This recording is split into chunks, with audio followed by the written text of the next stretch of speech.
A witch's wand is one of the oldest tools of the witch.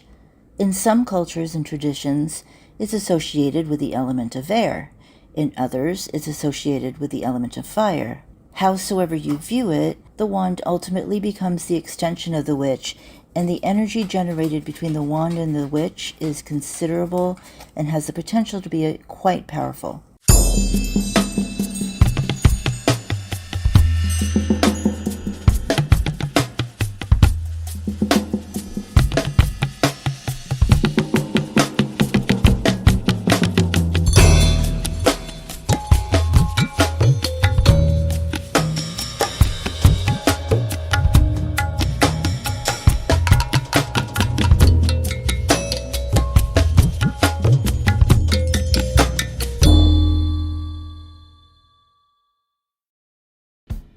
The wand helps to direct and cast your energy to a place, a person, or a thing. Many consider it an instrument of energetic summoning and control as well. When first starting to use a wand, it's important to get used to the feelings of the energy with your wand. One exercise you can do is to take your wand and point it to different parts of your body that are usually sensitive to you. You can start by taking the wand and touching your other palm. Then hold that palm about an inch from the tip of the wand. Next, point the wand to the wrist of that same hand, again about an inch away. Move to your fingers of that same hand and hold out your fingers one by one in front of the wand. Now point the wand to the middle of the forehead in the center between the eyes, again an inch away. Move around to other parts of your body. You can try to do this over the areas of your main chakra points to get you started. What you feel is truly going to be somewhat unique to you. I can tell you generally you may feel tingling, warmth, or perhaps a bit of a localized breeze. Really though, whatever you feel will be based on the way your nerve endings respond and in what order, so there's really no right or wrong way to feel the energies. When you do this exercise, your own energy field is stronger than the energy field of the wand, so you end up drawing energy from the wand. So when the wand's energy enters your body, the tactile nerve endings in your skin get stimulated. That's what causes you to feel something.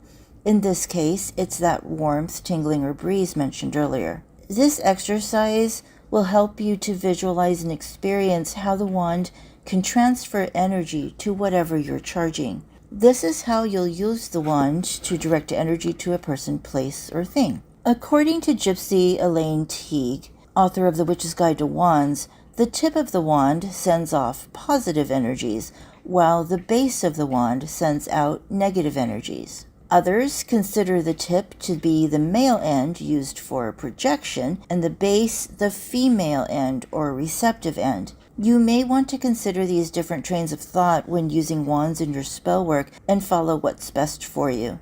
Some also recommend tapping the thing being charged with a wand to so-called wake up the energy that was transferred. Wands purchased or gifted should be cleansed and consecrated before using it. If you're going to make your own wand, traditionally they're made of wood, although really it can be made of anything. Crystal wands seem to be rather popular.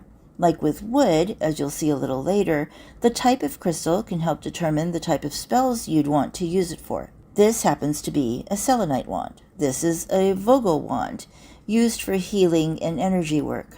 It's also not uncommon for people to combine crystals with wood and place crystals on the tip of a wooden wand. Other types of wands are those made of copper, sometimes with leather straps added. The main thing to consider is what feels most appropriate for you, what properties you want, and what do you want to just have out of preference. For wands made of wood, though, it's believed that the wood links the witch to the intrinsic powers of nature. Trees have the deepest roots. They've imbued that power of the depths of the earth. If you're able to, it's always nice to have wood taken from trees native to where you are. It will help to align the energies of the land around you with the energies inherently of your wand. Of course, you'll want to research the magical properties of those trees to choose which wood is best for you and your purpose. You may find a perfect branch already broken off on the ground, but if you have to take it from the tree, then think about these things so you're doing it with respect. First, Be careful not to harm the tree. Try to limit it to only moving a single branch. Make sure the tree is in good health, and most importantly, make sure it's the proper time of year for pruning. You can commune with the tree, letting it know why you're taking it, and then ask its permission to do so. Lastly, it's a good idea to leave an offering at the base of the tree. Some witches just want 1 or 2 all-purpose wands. For those, willow or elder are good choices. Elder trees are generally considered to be one of the trees most associated with magic. In fact, in some parts of the world, the elder has been called the witch tree. It was believed that witches were one and the same with the elder trees, and that they could easily change into each other. The willow tree is an overall strong and flexible conductor of energy. It's especially good for those who feel a strong connection with nighttime and the moon. Some witches, though, prefer to have different wooden wands for different purposes. So let's take a look at some of these and their purposes. When it comes to love magic, peach tree wands and avocado tree wands are good choices. Peach wood holds properties of love, fertility, and also exorcism. So, using Gypsy Elaine Teague's thought process, for love and fertility, you'd want to hold the base of the wand and direct your energy with the tip. For exorcism then, or banishings, you'd hold the tip and use the base. Avocado wood is another potent wood for love magic. If you want to really go all out with an avocado wand for love magic, Tess Whitehurst, author of The Magic of Trees, recommends putting a small clear quartz or amethyst point on the end of the wand and then anoint the wand with neroli and ylang ylang essential oils. You'll then place a silk or satin green ribbon on the handle. This helps support the avocado's properties of love and vitality. For healing magic, ash is a common wood choice for a wand. It makes an excellent wood for woods created specifically for the purpose of working with physical healing, general healing, and solar magic. For prosperity magic, a fir wand is a good choice to consider. Fir has properties of abundant energy with the ability to help us magnetize wealth. For protection magic, a wand made of rowan wood would be a good choice. Rowan wood is known for its protective properties. A well-known traditional protective charm can even be made by tying 2 rowan sticks together with red yarn to make an equal-armed cross. For purification magic, you can use birch wood for your wand. Birch is associated with the element of fire, a purifying element of its own, and simultaneously has both masculine and feminine energy, so it's a natural tree of polarity as well as renewal and rebirth. For fertility magic, consider using an almond wood wand. Almonds overall have much to do with the fertility of both humans and the earth, so wands made of wood from the almond tree work well. For energetic cleansing, hemlock wood wands work really well. Hemlock is an excellent tool for any type of magic related to energetically cleansing a person, animal, object, or space. If you are a spiritual leader or considering spiritual leadership, acacia wood is a good choice. Although consecrating a wand in general is a good idea, for wands used in more formal spiritual leadership roles, you can consecrate it by holding it in bright sunlight during a waxing moon phase.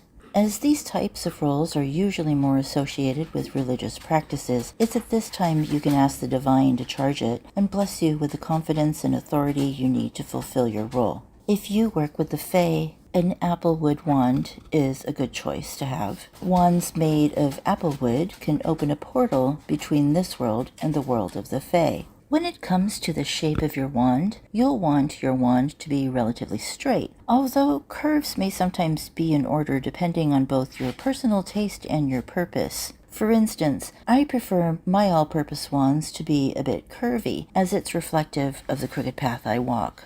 Some use non-traditional shapes for their wands. So kitchen witches, for example, tend to consider the wooden spoon as their wand, since a good portion of their spell casting is through cooking.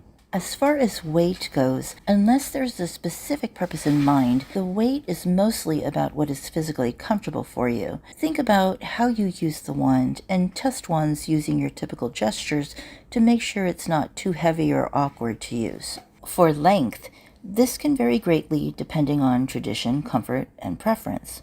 A general rule of thumb, though, is that preferably the wand shouldn't be any longer than your forearm. Some recommend the distance from your elbow to the tip of the middle finger to be an ideal length. Some authors or certain traditions are more specific and recommend a length of 12 to 18 inches. Timing is another thing that you need to take under consideration. Oak, maple, and a variety of other trees are usually pruned in the fall season, so if you're wanting to combine gathering woods for your wands with holidays, you can think about doing that on Samhain. Fruit trees, like peach and apple, aren't usually pruned until the colder weather, so you can think about waiting until the winter solstice to gather those woods. Making the wand itself also has some recommended timing. Generally speaking, making your wand during the waxing moon at night is a pretty safe bet. You're creating something new that you'll be growing a relationship with, so the waxing phase reflects that. Regardless of whether you make, purchase, or are gifted your wand, you'll want to consecrate it. To consecrate the wand, you can dip your finger in some holy water or ritual oil and anoint the bottom of the wand. Then drag your finger up along the wand to the top and do this at least 3 times. Last but not least, you'll want to store your wand in a place free of exposure to a lot of different and conflicting energies. If you have a main altar, you can keep it on that altar so it retains its potency. You can also choose to dedicate a specific box, some other container, or even a drawer. The main goal is to treat your wand with respect and with the idea of retaining its energies and purposes. Wands can be a wonderful tool for the witch. If you prefer a structured, more formal method to direct energies and charge your spells and talismans, definitely consider using a wand. As always, thanks for tuning in and watching.